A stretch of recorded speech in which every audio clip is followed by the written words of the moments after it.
Quand on allait dans les meetings dans les années 80-90, la question c'était est-ce qu'il y aura un cruise et est-ce qu'il va voler? Quelle allure!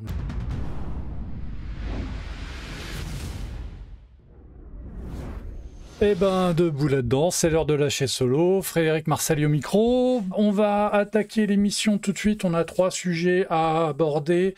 Et ben, on va commencer par le plus tonitruant, le plus rigolo et le plus sympa. Et vous allez voir, on va pouvoir passer un petit coup de gueule. Ça va être sympa. Le Crusader. Et le Crusader numéro 34 en particulier, on a appris cette semaine qu'un musée américain venait de lancer une cagnotte pour financer l'acquisition et le transfert aux États-Unis d'un Crusader ex-français pour agrémenter ses collections.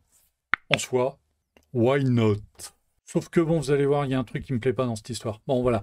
Le musée en question, c'est le Vietnam War Flight Museum, qui est un petit musée aéronautique du côté de Houston, au Texas. Et en fait, c'est pas un gros musée, c'est une collection d'avions dont certains sont en état de vol. On va y revenir sur leur collection après, mais leurs avions sont en état de vol. Donc ils veulent acquérir un Crusader.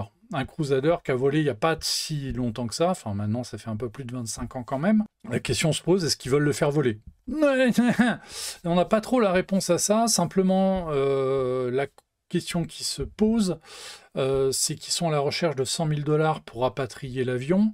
Ils vont trouver où le pognon pour le remettre en état de vol? Parce que là, il faut sortir du cash pour faire une GV, remettre l'avion au propre, le faire pas recertifier parce qu'il sera en expérimental, mais le refaire voler, etc. Là, on parle de millions de dollars. Donc, s'ils sont déjà en galère pour en trouver 100 000 pour faire le transfert de la machine, la remise en état de vol derrière, et pas super joyeux le fréteau. L'autre truc, c'est que c'est un musée qui est consacré aux aéronefs de la guerre du Vietnam. Bon, le Crusader, c'est pas à moi qu'on va le dire, c'est un avion qui a participé à la guerre du Vietnam, mais plutôt brillamment, on peut le dire, 18 victoires aériennes officielles contre les MiG non vietnamiens, quelques pertes aussi, quelques missions d'anthologie, sauf que les F-8E de l'aéronautique navale sont vraiment très différents des appareils qu'on volait au Vietnam. Donc, partir d'un cruise français pour faire un truc autour de la guerre du Vietnam, je trouve l'idée... Enfin voilà, ça m'emballe pas. Et donc, on va en parler quelques minutes, parce qu'il y a eu des informations contradictoires qui ont circulé. Donc, en gros, voilà ce qu'on sait de l'histoire. Donc, ce musée cherche à acquérir un Crusader français, et visiblement, ils sont tombés sur le numéro 34, que vous avez ici à l'image, comme étant un avion potentiellement restaurable. Le 34, alors cette photo-là, je l'ai trouvée sur Internet en cherchant, c'est une photo, j'ai reconnu les lieux tout de suite, c'est l'escale à Tours, sur la base de Tours, c'est une photo qui doit dater du début des années 80, donc c'est un meeting aérien où je n'étais pas, mais j'en ai fait des meetings là-bas, et des cruises on en a vu, et du F-111 aussi on en a vu en meeting là-bas. J'ai de bons souvenirs de la fin des années 80 là-dessus, ouais, c'était cool. Alors la question de savoir si c'est le HM4, non, c'est pas le HM... Enfin, si ça se trouve, c'est le HM4. Mais j'ai jamais trouvé le HM4.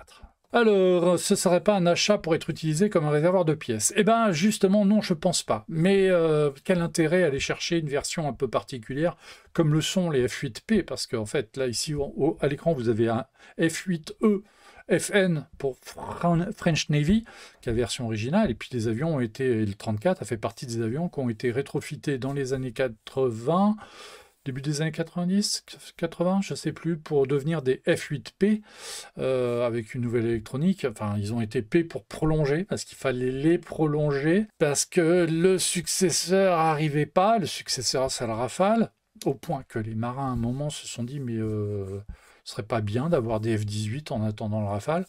Vous imaginez un petit peu comment ça a coincé au niveau politique et au niveau économique. Mais donc voilà, les F-8 Crusader français qui ont été retirés du service en 1999 n'ont plus volé donc depuis cette époque-là, intéressent du monde. Alors, les Crusaders qui ont été retirés du service, les Crusaders français, il y en a pas mal de préservés, plutôt préservés dans de bonnes conditions. À titre perso, j'en ai croisé, donc j'ai vu celui de Montélimar, en très bon état, bien abrité. Celui de Bordeaux, au CAEA, pareil, bien abrité, bien à l'abri, tout va bien. Celui du musée de l'air. Alors celui du musée de l'air, c'est le numéro 10. Je ne l'ai pas vu récemment. La dernière fois, je suis passé il est dans les réserves, mais même dans les réserves, il n'est pas dans les réserves qui avaient été visitables pendant les journées du patrimoine. Donc, je ne sais pas où il est actuellement, mais de fait, il est à l'abri, donc normalement, il est préservé en bon état. À Toulouse, il y en a un à Aéroscopia, donc lui aussi, il est à l'abri. Et puis, par contre, il y en a un à Savigny-les-Beaunes qui, visiblement, commence à se fatiguer sévèrement et qui... Voilà, on s'est posé la question de savoir si c'est pas celui-là qui allait être vendu, puisque comme le propriétaire du château, qui avait une énorme collection d'avions exposés à l'extérieur, est décédé il y a quelques années, ses héritiers, visiblement, ont dégagé une partie de la collection. Alors, c'est pas un problème si ça va dans de bonnes mains, de gens qui sont capables de restaurer les avions ou de les mettre à l'abri, donc c'est pas un souci. Tant que ça va pas à la ferraille, pas de problème. On s'est posé la question de savoir si c'était pas un de ces avions-là qui allait partir aux États-Unis, auquel cas, bon, remettre en état de vol, chapeau. Puis il y en a à Landy. Alors Landy, ça fait très longtemps que je suis pas allé à Landy Visio. Le cruise aux décorations spéciales, qui lui est à l'abri dans un hangar, donc il n'y a pas de problème. J'ai quelqu'un qui l'a vu il n'y a pas très longtemps qui m'en a parlé. Par contre, il y aurait un ou deux avions. Alors il y en a un à l'entrée en Guet Guardian, mais visiblement lui souffre. Et il y en aurait peut-être un dans un abri. Et pareil, son état... C'est pas trop. Il y avait, la dernière fois que je suis passé à Landivisio, il y avait aussi des étendards 4P et eux commençaient à être vraiment en triste état. Donc je ne suis pas retourné à Landy depuis très longtemps. À voir s'il y a des gens qui fréquentent la base, s'ils ont des nouvelles des avions qui étaient stockés là-bas, je suis preneur d'informations. Donc, des crusaders français, entre de bonnes mains, il y en a, mais tous ne le sont pas, visiblement. On s'est posé la question de savoir quel était l'avion qui était visé par ce musée américain. Visiblement, c'est le 34. Alors, le 34, là, vous l'avez en gris, donc au début des années 80. Le voici en gris-bleu, alors gris foncé. Ça, c'est une photo des années 90. Il est encore F8EFN parce qu'il n'a pas encore été passé en F8P. Oh, quelle allure, cet avion! Quelle allure! Mais au sol comme en vol. Quelle bête! Et puis pour ceux qui ont eu la chance de le voir voler comme moi, quand on allait dans les meetings dans les années 80-90, la première question qui se posait, puisqu'il n'y avait pas Internet, on n'avait pas les programmes en avance, on savait juste qu'il y avait une journée porte ouverte ou un meeting, la question c'était est-ce qu'il y aura un cruise et est-ce qu'il va voler? Voilà, ça on attendait. Alors, ils n'étaient pas sur tous les meetings, les cruises, parce que la dispo, bon voilà, puis il n'y avait plus beaucoup d'avions vers la fin, hein, donc voilà. Et donc ça c'est une série de 4 photos que j'ai piquées sur le site du musée, en fait même sur leur appel à la cagnotte. Et donc c'est visiblement des photos du 34, sauf que je ne vois pas le numéro. L'avion est démonté. Le cockpit, il manque quelques instruments, mais ça, je pense que c'est pas le plus dramatique. Et l'avion serait à Lons-le-Saunier, et donc serait à vendre. Dans cet état-là. Donc là, effectivement, on se dit une restauration. Statique, why not? Restauration vol, il faut prévoir du budget. Ce serait le 34. Le problème, c'est que les photos publiées sont toutes petites et j'arrive pas à lire les numéros. Enfin, même si je pouvais, ce serait totalement impossible. Donc la question se pose, quel intérêt a ce musée à aller chercher un crusader en France d'une version qui n'a rien à voir avec la guerre du Vietnam, sachant que des crusaders aux États-Unis, il y en a dans des endroits où ils pourraient être récupérés. Alors, je suis allé regarder à Davis Mountain. J'ai fait un coup de Google Earth sur Davis Mountain là où sont stockés tous les avions, y compris les avions de l'US Navy. Des Crusaders, il en reste un, mais il est dans l'allée des légendes, et donc c'est un avion qui est préservé au titre de musée. Il y a le Pima Air Museum juste à côté, je pense qu'un cruise, ils en ont aussi. Mais il y a des endroits, il y a des collectionneurs privés qui ont des avions, il y a des musées qui ouvrent, qui ferment, il y a des Crusaders à récupérer. On parlera de 2 avions juste après, on va terminer sur cette petite affaire-là. Oui, alors ça, c'est une photo qui est juste faite pour se faire plaisir. C'est le 34, à nouveau. Et là, on voit qu'il a été mis en F8P. Donc là, c'est vraiment des photos de fin de service, de fin des années 90. Voilà, ça, moi, pour l'avoir vu, c'était un spectacle absolument dantesque. C'est un bruit, mais assourdissant. Et c'est un avion qui est, au sens strict du terme, spectaculaire. La vraie question qui se pose sur l'histoire des cruises français à la fin de leur service, c'est à quoi ils étaient bons. La vraie question, c'est opérationnellement, qu'est-ce qu'on pouvait faire avec du crusader, à part un petit peu de police du ciel.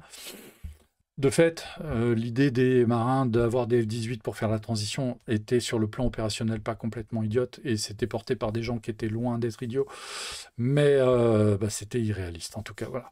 Et donc, ce musée en question, donc ce Vietnam Warfighter Museum, a très peu d'avions. Par contre, effectivement, ils sont quasiment tous en état de vol.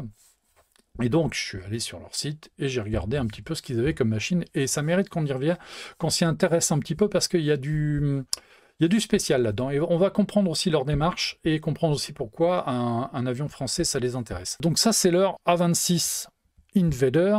Et celui-là, il est très intéressant parce que c'est l'ancien Tanker 21 de chez Connair. Donc là aussi, un A-26 qui a été modifié bombardier d'eau, qui a ensuite terminé sa carrière. Alors lui, il a dû terminer sa carrière dans les années 90.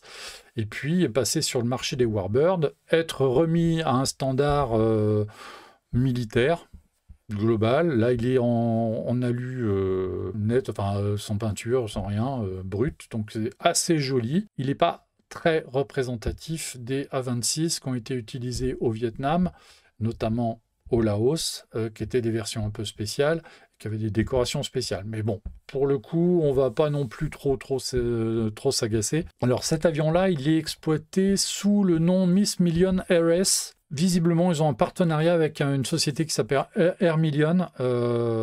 L'avion participe à un certain nombre de meetings aériens tous les ans, donc bon, ils volent, et c'est plutôt une bonne chose. Honnêtement, je le trouve plutôt joli. Et puis un Invader, bon, ça, c'est joli. Tu peux râler 2 minutes. C'est quand même dommage que tous les bombardiers d'eau qui sont passés en Warbird ont été remis pour la plupart en standard militaire. C'est le cas par exemple des F-7F Tiger 4, c'est le cas du Privateer, c'est le cas de pratiquement tous les A-26. Dommage qu'il n'y en ait pas un dans le lot qui est pensé en garder un en bombardier d'eau. Il y a du Catalina qui est resté en configuration bombardier d'eau, mais dans ces Warbirds-là, c'est dommage. Alors, je sais que pour les organisateurs de meetings, les bombardiers d'eau, je dis ça va faire venir personne. Des bombardiers de la guerre du Vietnam, c'est un peu plus vendeur pour faire venir des gens. Comment dire, c'est ce genre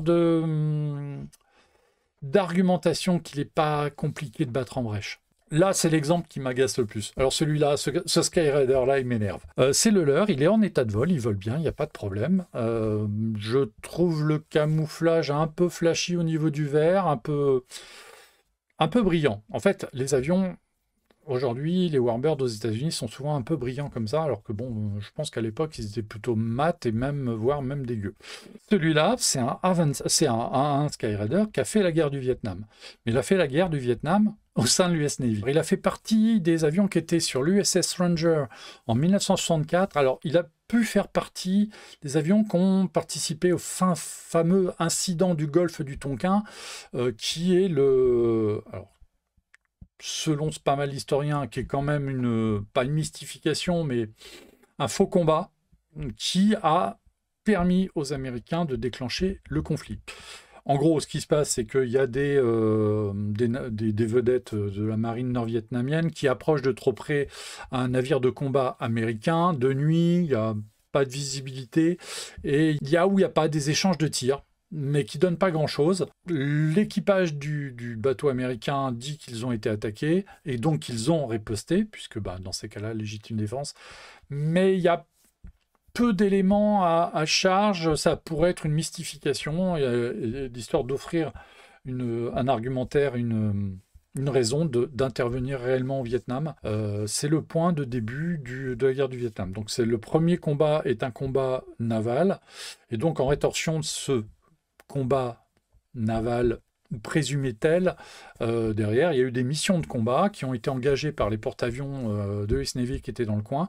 Et donc les premières missions de combat et d'attaque au sol sur le Vietnam, c'est des attaques de Skyraider et de Skyhawk sur un port, le port d'où étaient parties les fameuses vedettes. Et dans ces combats-là, des Skyraiders ont participé, des Skyhawks ont participé aussi. Il y a eu des Skyhawks d'abattus et son nom m'échappe, mais je crois que c'est Alvarez, son nom. Le premier pilote de l'US Navy à être abattu par la DCA nord-vietnamienne se fait descendre au cours de cette toute première mission. Il s'éjecte et donc de 64 à 73, donc 9 ans, il est resté dans les geôles nord-vietnamienne. Il a donc passé 9 ans prisonnier de guerre. Et son récit et la façon dont son sort évolue au fur et à mesure de la guerre est extrêmement intéressant à lire si vous avez la possibilité de vous intéresser à ce sujet-là. C'est extrêmement intéressant. Au début, il est bien traité, puis plus la guerre dure, moins il est traité. Lui, il fait partie des gens qui ont survécu à ces 9 ans d'enfermement, donc autant dire que monsieur avait un costaud. Bon voilà, et donc ce Skyraider qui participe peut-être aux premières opérations de la guerre du Vietnam, donc au musée de la guerre du Vietnam, bah écoute, ça me va, pas de problème, sauf que à la fin des années 60, il fait partie des avions qui ont été livrés à l'armée de l'air française. Et donc cet avion-là a volé au sein de l'armée de l'air française. Au moment où l'armée de l'air s'en sépare au milieu des années 70, il repart sur le marché des Warbirds, et à ce moment-là, il se retrouve peint avec des couleurs de l'US Air Force. Honnêtement, vu la carrière de l'avion, ils auraient pu le mettre aux couleurs de la Navy, ça n'aurait pas été gênant. Voilà. Donc ils ont ça en stock, aux couleurs de l'US Air Force, et ça me gratte. Alors non pas qu'il soit passé aux mains de l'aviation française, un peu dommage, mais bon, voilà. Non, c'est un avion qui a réellement participé à la guerre du Vietnam aux couleurs de US Navy. Quand on a un musée qui s'appelle le Vietnam Museum, la moindre des choses, ce serait de leur mettre aux vraies couleurs qu'il avait à l'époque. Voilà, ça c'est petit truc qui taquine. Alors, ils ont ça, qui est, alors lui par contre, réellement aux couleurs du Nord-Vietnam. Je suis pas sûr qu'il y ait eu beaucoup de MiG-21 biplace utilisés au combat. Chez eux, mais en tout cas, des MiG-21, ça, ils en ont eu. Alors celui-là, c'est un ex-polonais, donc ça doit être un LIM aussi, mais bon, les couleurs sont relativement authentiques. La façon dont l'avion est arrivé, alors là, c'est un polonais, donc ça doit moins poser de problème. L'histoire est un peu différente sur le suivant. Ils ont aussi un MiG-15 aux couleurs nord-vietnamiennes. Alors, MiG-15, au combat au Vietnam, il n'y en a pas eu. Les pilotes nord-vietnamiens ont effectivement été formés sur Mi-15 en URSS à l'époque, mais visiblement n'ont pas ramené les Mi-15 chez eux et n'ont pas combattu avec. Donc un Mi-15 aux couleurs vietnamiennes comme ça, ok, bon. Et puis surtout, ils ont un beau MiG-17. Alors ça, par contre, le MiG-17, c'est un des avions emblématiques de la guerre du Vietnam, donc ça, il n'y a pas de problème. Par contre, les couleurs m'interrogent un peu. Je me demande si ce n'est pas des couleurs chinoises. Alors, l'histoire du MiG-15, c'est un Chinois qui serait passé par la Corée, qui aurait été récupéré en Corée, mais l'histoire n'est pas très claire. Et sur les histoires des MiG qu'on peut avoir dans les musées américains, et c'était le cas de celui qu'on avait vu à Sacramento, l'histoire de ces avions-là, comment ils arrivent à être exposés aux États-Unis, rarement très bien connue, parce que souvent ce sont des avions qui sont soit des prises de guerre, soit des récupérations par des biais non avouables, dans le cadre des programmes d'études qui sont menés par les forces aériennes sur les aéronefs ennemis. Et est-ce que ces avions-là n'ont pas volé rouge du côté de Red Flag, Van Nellis et de compagnie? C'est possible aussi. Sachant qu'en plus, là, on a des avions qui sont en état de vol. Donc ça veut dire qu'au moment où ils passent Warbird, il n'y a pas besoin de les restaurer. Donc, les histoires individuelles de ces avions-là ne sont pas toujours très bien connues parce qu'il y a une part de secret encore dessus. En tout cas, les avions de ce musée-là, et ils sont tous là dans le hangar, donc on voit que c'est un musée volant et que ce n'est pas vraiment un musée. Le A-26, intéressant, MiG-21, bien. Alors, oui, je vois que M. Frank May réagit un Beech 33 avec les ailes papillons. Ça aussi, c'est un avion qui a participé à la guerre du Vietnam. Il y a eu des Bonanza utilisés par l'US Army pour ses vols de liaison. Par contre, je me pose la question de savoir si ce n'était pas des 35 avec la dérive conventionnelle. Et là, ils auraient pu le mettre aux couleurs US Army aussi, celui-là, tant qu'à faire. Bon. Puis derrière, dans le fond, on voit qu'ils ont des CH-46. Et le CH-46, effectivement, a aussi volé pour la guerre du Vietnam. Visiblement, là, les deux appareils qu'ils ont sont pas en état de vol, à voir. Et puis là, il y a le Skyraider qui est là. Donc, c'est une belle petite collection, une collection volante. Et c'est eux qui veulent donc acquérir un Crusader français, fort cher, 100 000 €, mais je pense que les frais de port là-dessus, la Poste ne fait pas cadeau. Et derrière, il faut prévoir un énorme budget s'ils veulent vraiment le remettre en état de vol. Moi, je ne suis pas convaincu de la possibilité de remettre en état de vol, surtout pour un musée qui vient pleurer pour avoir 100 000 € pour faire le transport. Si ils étaient autosuffisants financièrement et arriveraient en France en disant « Votre avion, on le prend, on a le budget, on le ramène », parce qu'on prévoit de le remettre en état de vol, là, je dirais « Ok, d'accord. » Mais là j'ai un doute. Par contre, s'ils veulent un Crusader, plutôt que le 34, moi, je leur suggérerais celui-là. Alors, celui-là, c'est le 43e Crusader français. La France, en 62, achète 42 Crusaders. qui rentrent en service, je crois, en 64, si mes souvenirs sont bons, et qui sont retirés du service en 99. Et dans le cours de cette carrière relativement longue, il y a eu un 43e Crusader qui a été acheté, ramené en France, je pense pas en état de vol, une case servie, alors je crois qu'il était à Rochefort, et qui servait de cellule d'instruction pour les mécanos, parce que c'est un fuite-E américain, déclassé, donc qui a quand même pas mal de systèmes qui sont proches de celui des Crusaders français, en tout cas pour les œuvres vives. Pour le système d'armes, non, sans doute pas, mais pour train d'atterrissage, l'incidence de l'aile, etc. Et c'est un avion qui a été récupéré, donc quand les Crusaders ont été retirés du service, ben, cette cellule-là ne servait plus à rien.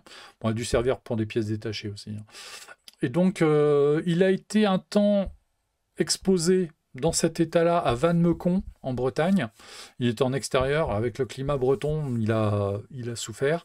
Et le musée, alors il y a eu pas mal de changements de direction dans ce petit musée d'Armorique. Aux dernières nouvelles, il avait été vendu et il est stocké en pleine cambrousse, je crois que dans les Alpes ou quelque chose comme ça. Malheureusement, j'ai pas eu le temps de retrouver l'endroit où il est exposé.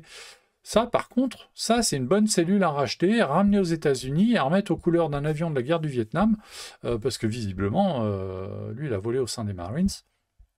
Et là, c'est une vraie version F-8E sur lequel, historiquement, il y a possibilité de faire quelque chose. Les différences entre les F-8E français et les F-8E américains, il y a la taille des gouvernes de profondeur.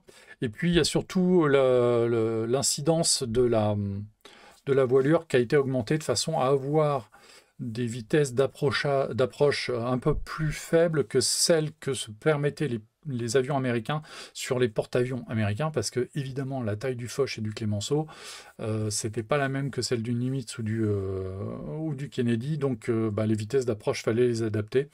Les vitesses d'entrée de brin, quelques nœuds en moins, ça compte. Donc, il y a eu des motifs importants sur les F8 EFN. Donc voilà, moi, ce que je suggérerais à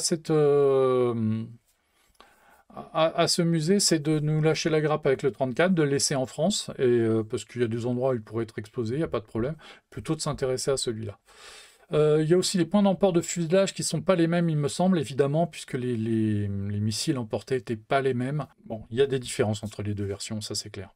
L'autre information, les derniers vols des Crusaders français, enfin des derniers Crusaders, donc c'est 99. Je crois que le dernier vol officiel d'un Crusader, c'est justement le Crusader numéro 10 quand il a été livré au musée de l'air du Bourget. Par contre, aux États-Unis, je parlais des avions qui seraient restaurables et éventuellement restaurables en état de vol. Il y en a deux auxquels je pense. Il y a les Philippins d'un côté, je sais qu'il y a des Philippins qui ont été remis, moteur tournant pour le tournage du film sur la crise de Suez, si je me souviens bien. Mais les faire voler. Moteur tournant, je suis même pas sûr. D'ailleurs, je ne sais pas s'il n'y avait pas eu des trucages où ils étaient tout simplement remorqués pour les besoins du film. Par contre, il y a deux Crusaders qui ont volé aux États-Unis jusque dans les années 90, qui étaient utilisés par des sociétés privées, alors qu'ils faisaient soit du plastron, soit des missions au profit des forces ou des industriels. Alors, c'est des F8K, F8L, donc c'est des versions très modifiées. Le N19 Tango Bravo et le N37 Tango Bravo aussi, alors qui ont été les derniers Crusaders à voler aux États-Unis, donc à la fin des années 90. Je crois que le dernier a volé en 98, et depuis ils sont stockés à Seattle. Ils ont été la propriété de Paul Allen, qui était donc le cofondateur de Microsoft, qui avait une collection d'avions absolument extraordinaire. Bon, faut dire qu'il avait un petit peu de pognon à dépenser. Et il avait ces deux Crusaders-là, et ces deux Crusaders-là ont été mis en hangar très très vite, donc ils sont dans un état très propre. Et il y a vraiment une grosse GV à faire dessus pour les remettre en état de vol, mais normalement il manque aucun système, rien. Moi, honnêtement, s'ils veulent remettre un Crusader en état de vol, je m'intéresserais plutôt à ces deux avions-là, et surtout que le deuxième, le N37TB, est donné pour être à vendre depuis 2021. Sauf qu'à mon avis, si l'avion est en très bon état, les 100 000 $, ils vont pas suffire. Donc je trouve leur appel aux dons, voilà, je le répercute, donc quelque part, est-ce que je fais pas un petit peu de l'effet stressant dessus? Moi, je suis pas fan. Moi, je filerais pas un centime pour ça parce que je trouverais dommage qu'un Crusader français parte aux États-Unis pour être maquillé comme un avion de la guerre du Vietnam. Et il y en a déjà plein d'autres qui ont été maquillés comme ça et ça me saoule. Surtout que là, vraiment, c'est pas des avions qu'on a achetés d'occasion, qui auraient pu avoir une carrière précédente. Non, les Crusader français sont construits spécifiquement par Vought, pour les besoins de l'aviation française et n'ont jamais volé ailleurs que pour l'aéronautique navale française. Donc là, il y a un truc qui me gratouille, voilà, on va le dire. Alors, sur le chat, Franck, encore des A-26, ils ont servi comme avion d'attaque, mais quand on voit les 4 ou des C-54 couleur des armées US, alors que leurs carrières civiles sont beaucoup plus marquantes que leurs carrières militaires, c'est effectivement un problème de... Après, c'est un problème de marché, parce que les air shows aux États-Unis, c'est un marché, il y a des professionnels, ils placent leurs acteurs, et à partir de ce moment-là, il faut que l'acteur il soit bankable. Et est-ce qu'un C-54 civil est bankable? Ça, je sais pas. Au niveau des airshows américains, je sais pas. Est-ce qu'un bombardier d'eau est bankable? Moi, je sais qu'en France, enfin, ça, c'est un truc dont on parlera avec Jérôme, mais le rapport de la population par rapport aux pilotes de bombardier d'eau, c'est pas la même aux États-Unis et en France. En France, les pilotes de Canadair, c'est des dieux vivants. J'exagère un peu. Quand tu regardes sur les groupes de fans, bon, c'est un peu l'impression que ça donne. Aux États-Unis, c'est pilotes agricoles. Ça intéresse personne. Bon, là, de ces dernières années, avec les gros feux qu'il y a eu, leur cote est un petit peu remontée, mais donc est-ce qu'un bombardier d'eau en meeting aérien ou en air show aux États-Unis, c'est quelque chose qui ferait venir du monde? Vraiment, ça, je sais pas. On suivra l'affaire, on reviendra sur les Crusaders. De toute façon, c'est un sujet infini, les Crusaders. Voilà, alors, on va parler... Bah non, on va pas parler avion de voltige, donc. Pourtant, c'est un joli petit avion de voltige qui est à l'image. Alors, cet avion-là s'appelle le GB1 Gamebird. C'est le petit produit aux États-Unis d'une société assez récente. Je crois qu'elle est créée au début des années 2010 et ils ont mis en vente leurs premiers avions vers 2017. Et l'avion, il porte un joli nom, il s'appelle le Gamebird, l'oiseau jouet. Et c'est un avion de voltige de compétition qui a des facteurs de charge limite très très très très élevés. J'ai vu des chiffres hallucinants. Le truc, il peut tourner à 26 G. Donc autant dire que le pilote, il est mort avant. Il est tout en composite, il est hyper léger, extrêmement manœuvrant. Et en fait, le Gamebird, qui est donc un avion jouet quelque part, eh ben, ils en ont vendu déjà pratiquement, enfin je crois, plus d'une centaine d'exemplaires. Donc c'est pas un avion très connu, mais c'est un produit qui se vend très bien. Donc cette société s'appelle Game Composite et je vais vous en montrer un autre. Voilà, ça, voilà. Biplace, biplace fun. Moi, je mettrais l'immatriculation dans l'autre sens comme ça. Si j'avais un avion de voltige, je mettrais tout à l'envers. C'est un avion qui est mignon, qui a l'air sympa. Je crois qu'il y en a quelques-uns qui volent en Europe. Je n'ai pas encore eu l'occasion d'en croiser, mais ça promet d'être intéressant. En ce moment, je n'ai pas trop la pêche pour faire de la voltige, mais un jour, j'y retournerai. Ça, c'est un truc que j'ai... Alors, pas violent. Moi, 6G, c'est déjà bien. Mais ça, c'est vrai, se retourner les pinceaux avec un avion, c'est sympa. Donc, c'est un petit avion super sympa, pas très très connu, mais un petit avion de voltige, un peu dans l'esprit du Pitts et autres. Alors, le Pitts, c'est biplace, mais là, pardon, biplan. Mais là, c'est un petit avion qui envoie du bois. Et en fait, cette semaine, on a reçu un communiqué de presse. Cette société, Gamebird, veut lancer un nouvel avion. Et là, on se dit, bon, ils vont faire un avion de voltige. Non. Non, non, il lance un bombardier d'eau. Le GB2, Stormbird, vous l'avez à l'écran, tel qu'ils veulent le créer. Donc c'est un avion qui sera en composite aussi, qui reprendra la structure générale de l'avion de voltige. Donc c'est un avion qui pourra encaisser des jets, donc forcément, dans les turbulences, ça devrait tenir. Et en fait, c'est un projet assez ambitieux. Le truc, c'est que des projets de bombardier d'eau, il y en a plein en ce moment. Il y a des conférences, tout ça, on en reparlera, on en a déjà parlé. De toute façon, l'histoire n'est pas close. Mais là, le GB, il va s'aventurer sur un marché. Je leur souhaite bon courage. Sauf que, et vous allez voir les chiffres que je vais vous donner, ils ont de l'ambition. C'est original comme design. Alors, sur le design, je ne le trouve pas hyper original. Pour des raisons que je vais vous expliquer juste après. C'est un trash qui a copulé avec un avion de voltige. C'est un peu l'idée. C'est-à-dire que tu reprends les formes d'un avion agricole et puis tu y injectes tes compétences en termes de fabrication d'avions en composite. Ils sont très ambitieux et ils vont aller très vite, parce qu'ils annoncent le vol du prototype en 2025. Il faut être très clair, construire un prototype d'un avion monomoteur, enfin monoturbine comme ça, effectivement, ça peut aller très vite. Et si ça marche, effectivement, ça peut aller sur le marché beaucoup plus rapidement qu'un avion comme le InAero ou comme le DHC 515. On verra. En tout cas, eux, voilà ce qu'ils ont annoncé. Et là où les chiffres qu'ils ont annoncés, par contre, sont extrêmement intéressants parce que l'avion, en fait, c'est pas un petit avion, c'est un avion qui est extrêmement ambitieux. C'est pour ça que c'est très intéressant d'avoir eu l'information, de pouvoir en parler. C'est quand même une information qui est sortie dans la semaine et en fait, qu'on n'avait pas vu venir. Alors, pour les chiffres de cet avion, ils sont extrêmement intéressants et ils sont très ambitieux. Cet avion aura une masse à vide estimée pour le moment de 2700 kg, masse à vide. À titre de comparaison, un Air Tractor, c'est 3100 kg et un 710P, donc la version équivalente chez Trush, c'est 2990 kg. Donc, il est léger. À pleine charge, ils veulent l'amener à 8600 kg.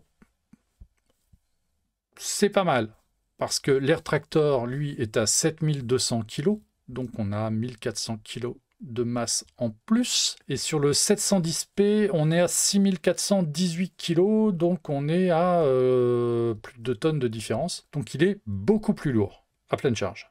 Donc il a une soute de 4800 litres, sachant que, en volume, hein. Sachant que la soute sur l'Air Tractor est de 3280 litres, donc là on a encore plus de 1000 litres, 1300, on a 1500 litres en plus. Et sur le 710P, la soute n'est que de 2700 litres, donc là on a quasiment 2 tonnes 100 de plus en charge utile, en charge d'emport, ce qui est c'est significatif. En gros, cet avion-là emportera à peu près autant que les trackers du Cal Fire. Donc là, il faut un gros moteur là-dessus.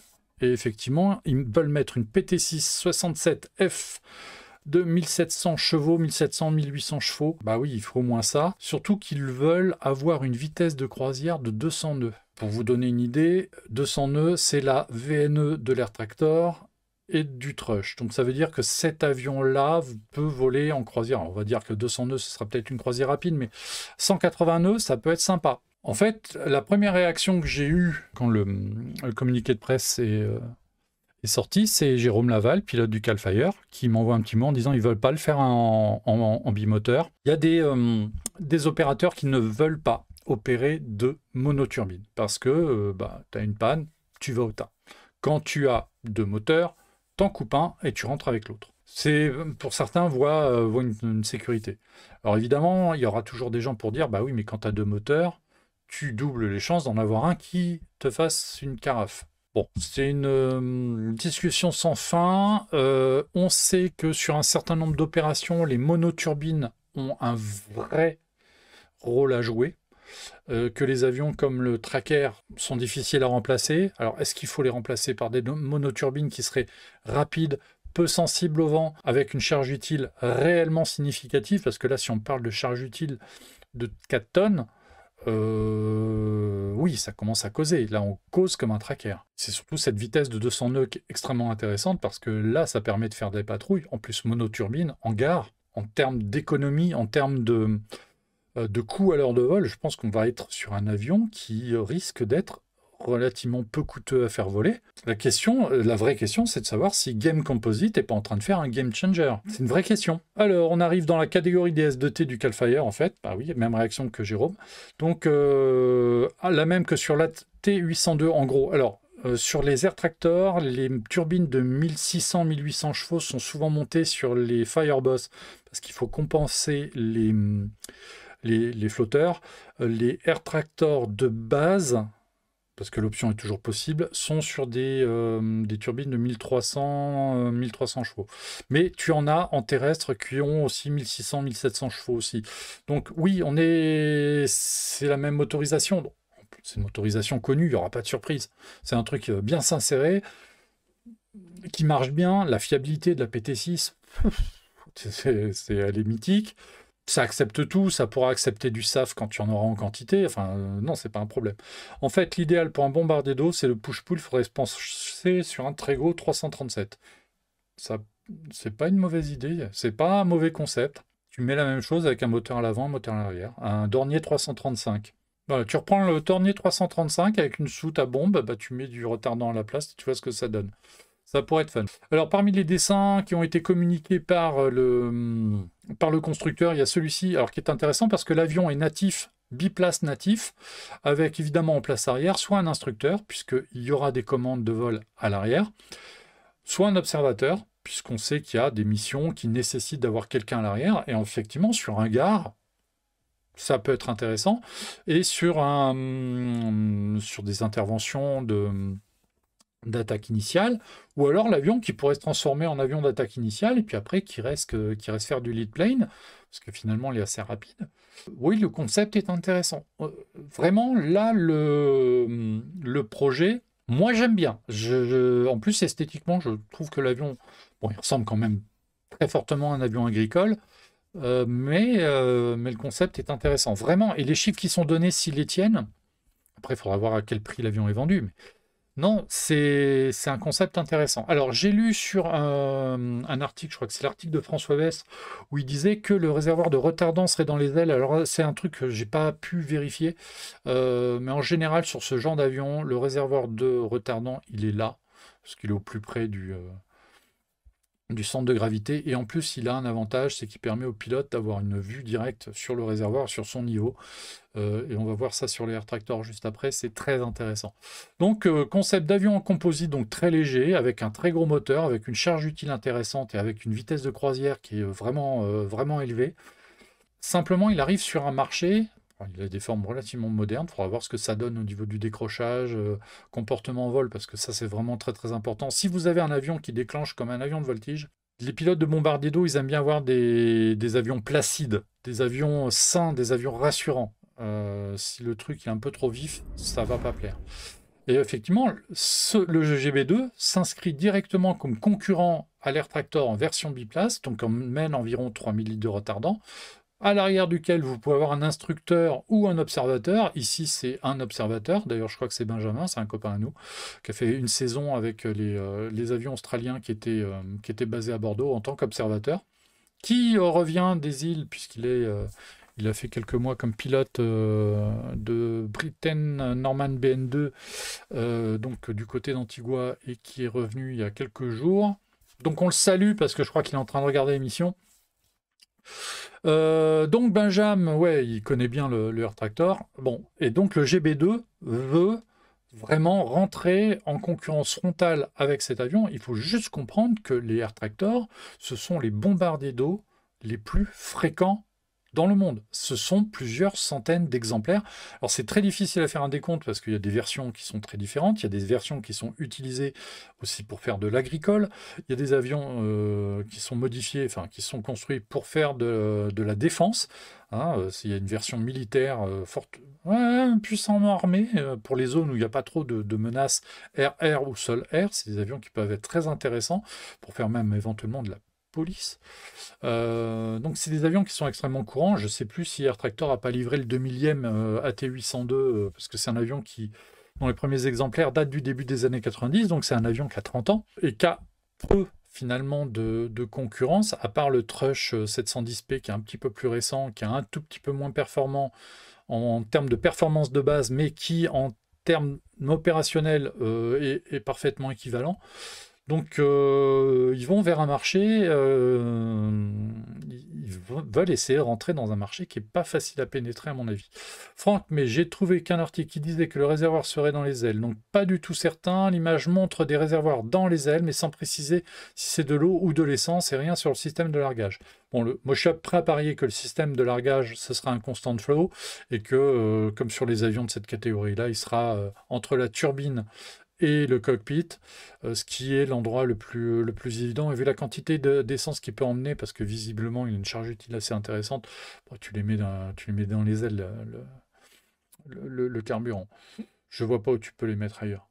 Le réservoir dans les ailes, ça risque de faire un spray plus qu'un largage, mais c'est pas gênant pour le Camaro. Alors, ça dépend comment tu fais, parce que si en fait tu les stockes et que tu as un système de largage ventral et que ça se déverse très, très facilement et très rapidement, ça, pourquoi pas.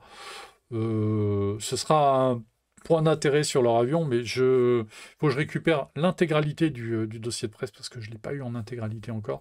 Et on regardera ça. Et puis, en fait, j'ai envoyé un mail et puis j'ai pas eu de réponse. Donc, on verra, mais je pense pas. Le coup du réservoir dans les ailes, j'y crois moyen. Donc ça, c'est l'autre concurrent du GB2 et donc du Air Tractor, c'est le Trush 710p. Si vous voulez en voir, c'est l'été dans l'Hérault, il y en a 3 ou 4. Il est un peu plus léger, il en porte un tout petit peu moins, mais c'est pas significatif. Et visiblement, d'après ce que beaucoup disent, mais alors malheureusement entre les uns et les autres, son système de largage serait très bon. Et c'est des avions qui se vendent parce qu'ils ne sont pas très chers. Et quand vous avez aujourd'hui des problèmes pour renouveler vos avions, par exemple vos Canadair qui commencent à avoir une trentaine d'années, ce genre de solution, ça peut aider. Enfin, pour les trackers, ça ne l'a pas fait parce que c'est des avions qui sont un peu sensibles au vent, qui sont assez lents finalement, c'est vrai.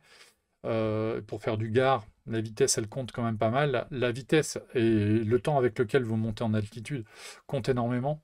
Alors voilà, ça c'est un cockpit. Alors c'est un cockpit de un des Air Tractor qui était à Bordeaux qu'on a vu. Voilà, ça c'est le cockpit. Alors les instruments, vous voyez comment ils sont disposés, c'est pas très conventionnel. Vous avez les radios qui sont ici, les instruments de navigation, ils sont très sommaires. Et là surtout vous avez un trou et vous voyez directement dans la soute. Donc là, vous voyez votre niveau. Alors c'est pour les gars qui font de l'épandage, pour qu'ils se rendent compte à quel moment il faut qu'ils arrêtent et revenir se remplir. Pour un bombardier d'eau, ça justifie un petit peu moins, parce que c'est en général sur un bombardier d'eau de cette taille-là, le largage c'est tout ou rien. Là, bon, ça prouve l'origine de ces avions tout simplement. Les 2000, ça doit être pour tous les AT. Le 1000e Air Tractor date de 2023. Oui, c'est ça, 1000 AT 802 quand même. C'est pas une petite production. L'autre truc que je constate sur tous les documents qui ont été fournis par Gamebird, c'est que visiblement, ils n'envisagent pas pour l'instant de version sur flotteur. Or, vu les perfos, on pourrait venir titiller le Fireboss sur ses plates-bandes. D'abord qu'ils le mettent au point, qu'ils commencent à vendre les premiers exemplaires, parce que ça va pas être évident. L'avion est en composite, donc au niveau des réparations, c'est pas du tout la même stratégie qu'un avion métallique sur lequel tu remplaces un panneau.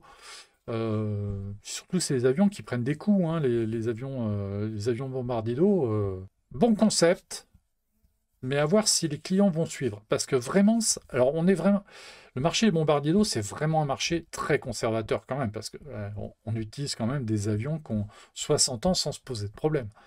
Mais de temps en temps, tu as des gens qui arrivent avec des bonnes nouveautés, et alors là, ça prend.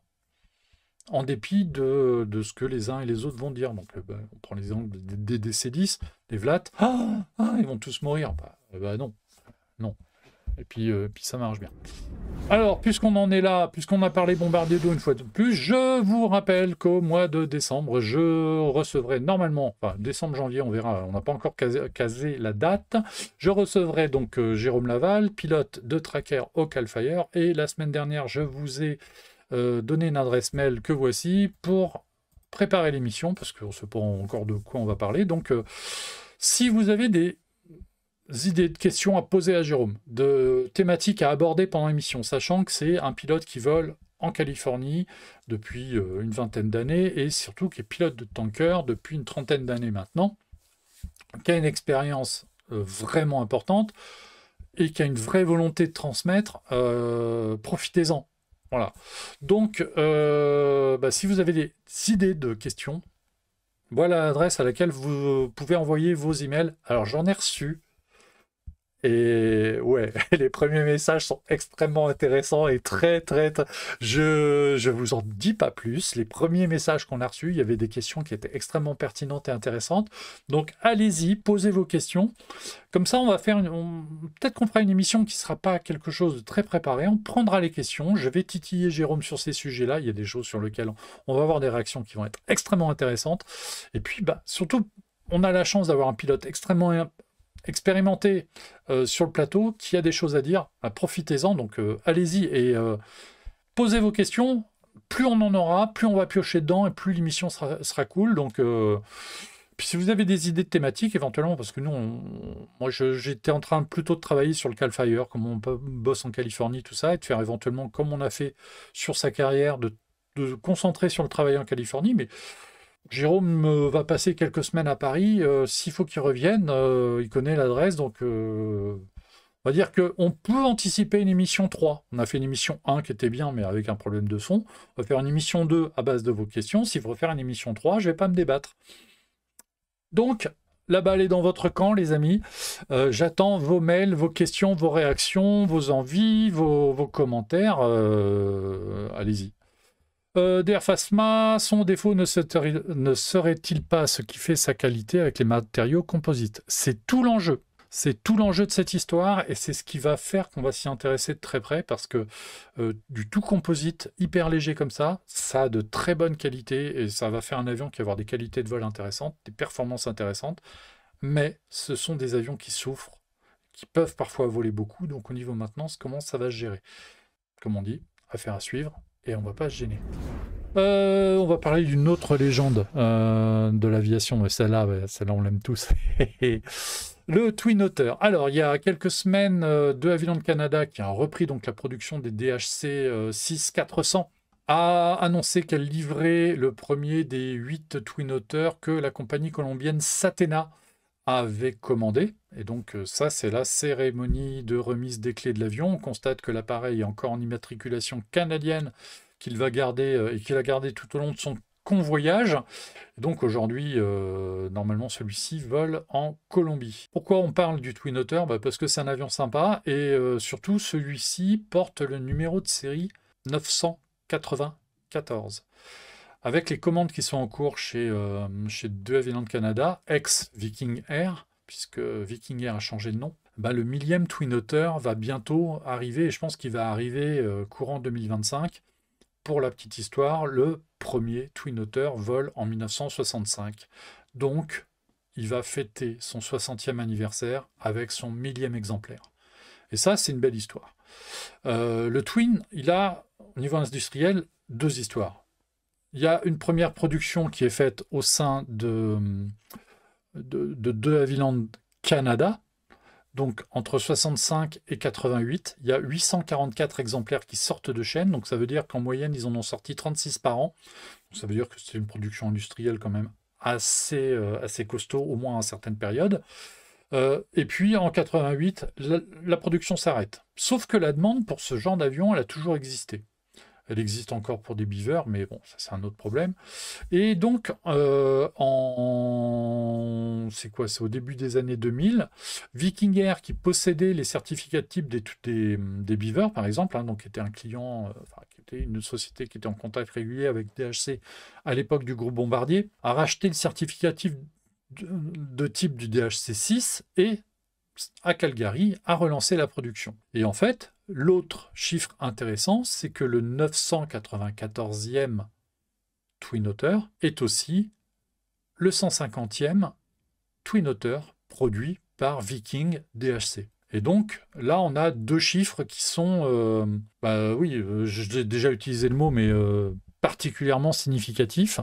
Et donc, ça, c'est extrêmement intéressant. On s'aperçoit que Viking Air a relancé la carrière du Twin Otter avec succès. Vraiment, parce qu'en vendre 150 exemplaires en une quinzaine d'années, c'est une belle production.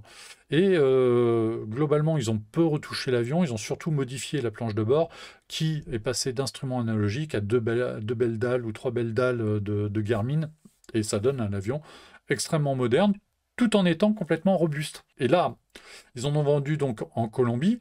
En Colombie, c'est pas pour utiliser des pistes de 3 km de long, c'est pour aller ravitailler des communautés dans des endroits où il n'y a pas de piste. Donc c'est vraiment là l'utilisation primaire de ces avions-là. Ils ont des versions. Alors, De Havilland produit aussi des versions à flotteur, mais c'est extrêmement intéressant. Et donc, le Twin Otter reste un avion vraiment à la mode. Et ça, c'est une photo magnifique de notre ami Alexandre Dubat qui travaille sur l'aéroport de Marignane. C'est une photo qui est prise sur l'étang de Berre. Pour les habitués, ici, vous avez les 2 anciens hangars de la base de Berre. C'est un avion de 1977. Alors lui qui a par contre été construit par De Havilland Canada, autant c'était vraiment De Havilland Canada. Et c'est un avion qui a eu une carrière très longue, qui a été utilisé par je crois qu'il a eu une demi-douzaine d'utilisateurs. Alors il était sur roue. Il a volé au Venezuela, aux États-Unis, en Indonésie, il a volé en Suisse. Et puis depuis 2019, il a été stocké à Marseille parce que il y avait une société qui était en train de se monter. Alors 2019, on sait ce qui s'est passé, 2020, 2021, c'était pas facile de relancer des boîtes. Et donc ces derniers mois, il y a eu un gros travail qui a été fait par la Sabena Technics sur sa base de Marseille-Marignane. Ils ont viré les roues, ils l'ont mis sur flotteur. C'est un avion qui est facile à mettre sur flotteur pour peu que tu trouves les bons flotteurs. Et il a fait ses premiers essais sur l'eau. Il y a quelques semaines, Alexandre, qui était sur l'aérodrome, a fait ces photos-là. On a fait une belle série de photos, j'ai pris la plus moche. C'est la photo la plus moche que Alex m'a envoyée. Elle est bien, je m'en serais contenté. Et donc cet avion, il est prévu pour faire un truc assez génial. C'est une compagnie qui est en train de se monter en Espagne. Et comme son immatriculation l'indique, Palma, c'est un avion qui va travailler aux Baléares. Parce que cette compagnie-là envisage de faire un truc qui en Europe occidentale existe quasiment plus, mais c'est de la liaison de port à port. Et ça, c'est un vol d'essai qui a été fait il y a quelques semaines. La première ligne pour laquelle cet avion est prévu, c'est Palma de Majorque-Ibiza. Ça fait à peu près 130 km. Effectivement, vous avez 2 aéroports qui sont situés pas très loin des villes. Mais là, l'objectif, ce serait de les utiliser depuis les ports. Et les ports sont situés réellement au centre-ville. Ce sont 2 villes portuaires, Palma de Majorque et Ibiza. Et donc, avoir l'avion qui dépose les gens directement dans le port. Vous avez aussi une hydrobase ici, au nord de Palma, sur lequel il y a un Canadair aussi. Donc, on pourrait avoir aussi une ligne qui pourrait partir du nord de l'île. Mais pour l'instant, le but du jeu, ce serait d'avoir une liaison 5 à 6 vols par jour, plutôt pour des locaux. Mais évidemment, on connaît tous l'importance du tourisme dans ces îles-là et du surtourisme, entre autres. Ça pourrait être intéressant pour des gens qui voyagent léger de pouvoir aller d'un port à l'autre. Vu la distance, il va falloir penser à leur présenter Manix. Exactement. Alors 130 km, ça commence à faire. C'est 25 minutes, 30 minutes de vol, je crois. 35 minutes, tu vois. C'est un peu beaucoup pour les moteurs électriques pour le moment, mais ça viendra. Et ça, c'est effectivement l'exemple type de liaison qui pourrait exister avec des avions électriques. C'est-à-dire que tu as 2 avions, t'en envoies un là, poum, tu recharges, l'autre fait le vol et tu alternes comme ça, et tu fais les recharges entre-temps. Mais il faut 2 ou 3 avions, ça c'est sûr. La ligne n'est pas encore ouverte, l'avion est encore en phase d'essai, et ça c'est une prise Flight Radar, puisque comme il est modifié à Marseille, il fait tous ses essais de navigation, et on voit une photo là, il fait sa navigation sur l'étang de Veynes. C'est là où les Canadair écopent, l'étang de Veynes étant une partie de l'étang de Berre. Et c'est surtout une des 2 hydrobases françaises ouvertes en permanence. Vous avez deux hydrobases françaises. C'est Marignane, ici, et vous avez Biscarrosse, sur l'Atlantique, Biscarrosse, dont on reparlera bientôt. Il en faut 3 pour pouvoir tourner sans attendre pour la recharge. Donc oui, je pense quelque chose comme ça. Je pense que c'est réellement envisageable. Sur un business model un peu travaillé, ça viendra. Alors pour l'instant, ils vont utiliser du Kero. Le Twin Otter n'est pas un avion extraordinairement gourmand non plus, donc c'est pas un énorme pollueur. En termes de nuisances sonores, il survolera relativement peu d'habitations et par rapport à un jet ski, parce qu'il y a plein de jet skis dans le coin, il fera moins de bruit, mais sauf que des jet skis, il y en a beaucoup, et donc pour se poser dans le port, va peut-être falloir, à côté du port et naviguer vers le port, il va falloir sans doute des chenaux un peu identifiés. Après se pose aussi, quand la mer est un petit peu houleuse, comment ça se passe. L'avion est réellement sur flotteur, il n'y a pas de roue, c'est pas un amphibie, c'est pas du tout un amphibie, c'est un vrai hydravion. Et c'est un avion qui, pour être amené en maintenance, il faut le tirer sur le slip, il faut le mettre en cale sèche. Et là, ce qui est intéressant sur cette vue Flight Radar, c'est qu'on voit qu'ils l'ont mis à l'eau ici. Et donc, ils ont dû installer un système de grue pour le descendre à l'eau parce que il y avait à l'origine ici un slip, c'est-à-dire une rampe permettant de hisser les avions, et ça avait été utilisé par par tous les hydravions qu'il y a eu jusque dans les années 50, y compris par les Catalina de la protection civile quand ils sont arrivés. Mais le slip aujourd'hui, il est en très mauvais état, il est en dehors de la zone aéroportuaire, donc on ne peut même plus l'utiliser. Donc ils ont dû trouver un autre système pour descendre l'avion, parce que vraiment c'est un avion qui n'a pas de roue. Et donc, voilà, le Twin Otter est à l'actualité, 60 ans bientôt après son premier vol, parce que ça ouvre des nouvelles lignes. Ça, c'est construit à 150 exemplaires d'un côté et bientôt 1000. Et puis ça ouvre une ligne qui est assez inédite. Alors, on y a réfléchi un petit peu, mais des exemples de lignes régulières en hydravion en Europe, je crois qu'il y en a en Grèce, mais j'ai pas eu le temps de vérifier. Moi, les images que j'ai d'hydravions utilisés en ligne régulière, c'est aux Maldives, notamment, Maldivia et Taxi. Vous avez une ligne entre Boston et New York, Manhattan, en hydravion, un caravane qui fait ça pour des vols d'affaires, parce que ça permet de partir du centre-ville de Boston et d'arriver à Manhattan direct, sans avoir à se poser à JFK et prendre une demi-heure de transport en commun en plus. Alors le prix du billet réserve ça à une certaine clientèle, mais c'est pas non plus délirant, hein. Les tarifs enfin c'est quelques centaines de dollars, donc c'est pas non plus, c'est pas de l'aviation, c'est pas du jet d'affaires, quoi, hein, c'est du caravane. En Finlande, ouais, il est possible qu'il y ait des dessertes aussi. Il y en a évidemment dans le Grand Nord. Je pensais à Harbour Air entre Vancouver et Victoria notamment, mais il n'y a pas que Victoria, il y a Nanaimo, il y a d'autres endroits comme ça. À Seattle, il y a des Beaver aussi qui font des vols à la fois réguliers, aussi des vols à la demande. Donc des hydravions en service comme ça, en Europe occidentale, c'est pas très fréquent. Et donc l'ouverture de cette ligne-là aux Baléares, c'est une petite attraction. Et c'est vraiment intéressant. Bon, le fait que l'avion soit modifié en France, c'est très anecdotique, mais c'est rigolo quand même. Ça m'a permis d'avoir une photo sympa. Merci Alex pour ta photo. Merci pour toutes les infos que tu me passes. Il est mignon cet avion. Ouais, il est sympatoche. Oui, voilà, par exemple, en France, les Twin Otter, il y en a quelques-uns en service, notamment dans l'armée de l'air. Ça, c'est une photo que j'ai faite un jour où j'étais de passage sur la base à Marignane en 2005 pour un article sur les trackers. 2005, il n'y avait que Milan 73 qui était livré. Et ce jour-là, j'étais sur le Pélicandrome et puis on a vu passer le Twin Otter. Alors, je ne sais pas s'il relève d'une unité standard ou si c'était le GAM 56 qui venait s'entraîner. Mais c'était toujours sympa de le voir passer. Franck, mais tu vas prendre un billet pour les Baléares du coup, ou tu mises tout sur les États-Unis pour le transfert de leur grand frère le Mars? Alors, je n'irai pas voir le transfert du Mars, je ne suis pas en état de me taper un grand voyage comme ça. Mais, allez, le jour où la ligne est en service, allez voir ça. Les Baléares, c'est pas très loin. C'est pas un gros voyage. C'est l'Espagne, ça me tend très bien.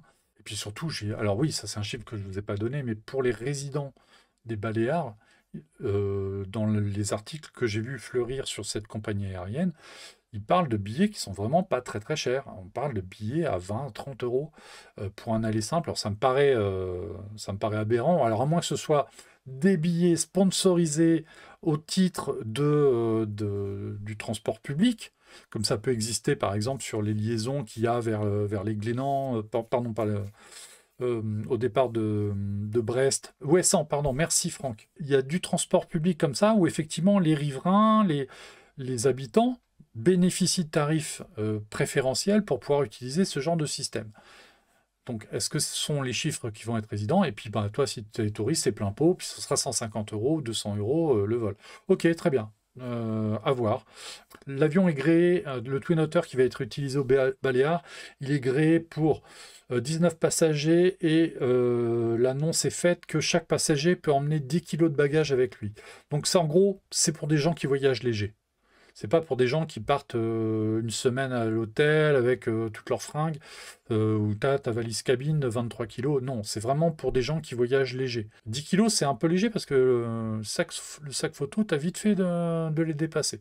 Donc, à suivre la ligne. Alors, il n'y a pas de date d'ouverture pour la ligne pour l'instant qui a été donnée. Mais évidemment, dès que la ligne sera ouverte et dès les premiers vols, je pense que je referai une news sur Aérobus parce que ça le mérite bien. Ça, c'est l'intérieur d'un Twin Otter de mission qui était exposé au Salon du Bourget, je ne sais plus en quelle année. Bon, voilà, c'est des sièges sur 2 rangées. 3500 € l'heure de vol sur Twin Otter, donc les trajets d'une demi-heure, on est autour de 100 € tête en théorie, un petit peu plus. Après, ces histoires de service public, tout ça fait qu'il peut y avoir des subventions, donc... Mais oui, c'est pas aberrant de faire Palma, Ibiza à 150 € en Twin Otter de port à port, sachant que derrière, tu économises un taxi. C'est jouable, quoi. Donc, vraiment, ça, c'est une news.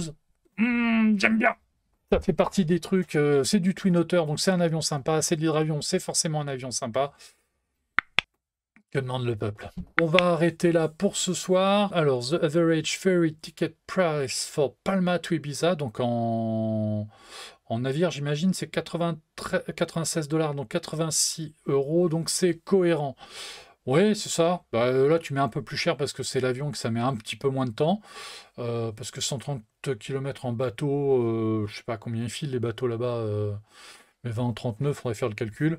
Bon, allez, du Twin Otter, c'est bien. Mais effectivement, avec un Martin Mars, ils auraient pu emmener beaucoup plus de passagers, puisque le Mars emporte beaucoup de passagers. Peut-être que c'est un marché aussi pour les futurs Albatros turbinisés. Puis bon, si un jour quelqu'un veut importer un Mallard dans le coin, il aura ma bénédiction. Ça suffit pas pour faire du business, mais c'est déjà ça. Écoutez, je vais vous souhaiter un très bon week-end. On se revoit la semaine prochaine. À très bientôt les amis.